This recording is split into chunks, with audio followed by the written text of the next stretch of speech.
Turkey to Greece. And it's one of the places being hit the hardest right now too, I think. When I was researching to go and do my volunteering in Greece, Lesvos was taking 59% of the arrivals. I can remember the peak arrival day, the 22nd of January 2016 when I was there. We had 2,450 arrivals, around 48 boats in one 24-hour period. Wow. It was just intense, really intense. And in terms of the size of the island, is it...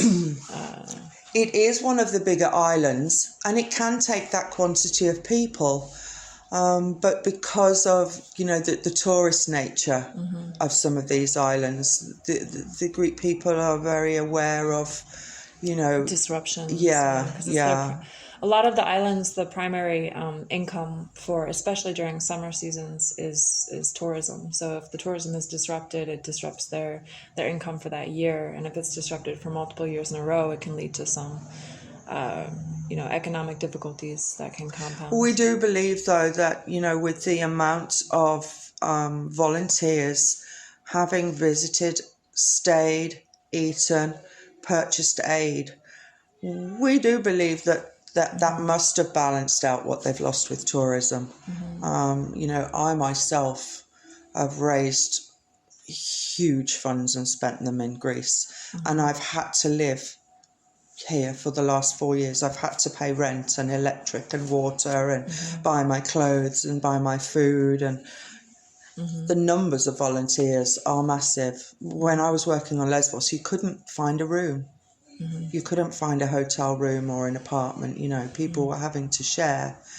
It'd be interesting to see some figures on that, but okay, so how did the whole the situation in Lesbos evolve into the Hope Cafe here in Athens?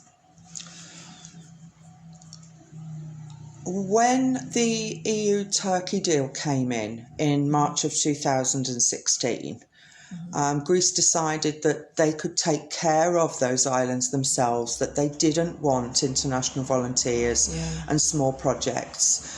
So they just allowed the very big ones that work in coordination with the UNHCR to stay, and they asked everybody else to leave.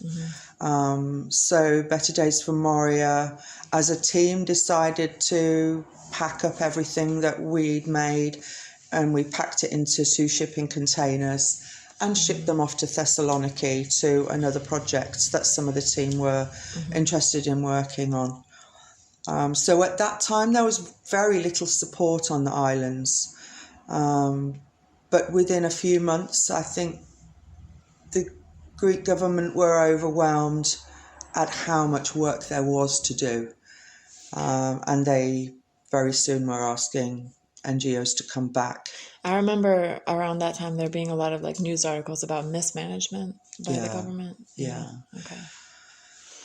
It's very difficult to criticize Greece, in this humanitarian crisis, because who knows how any of us would have managed to deal with any crisis on this kind of scale.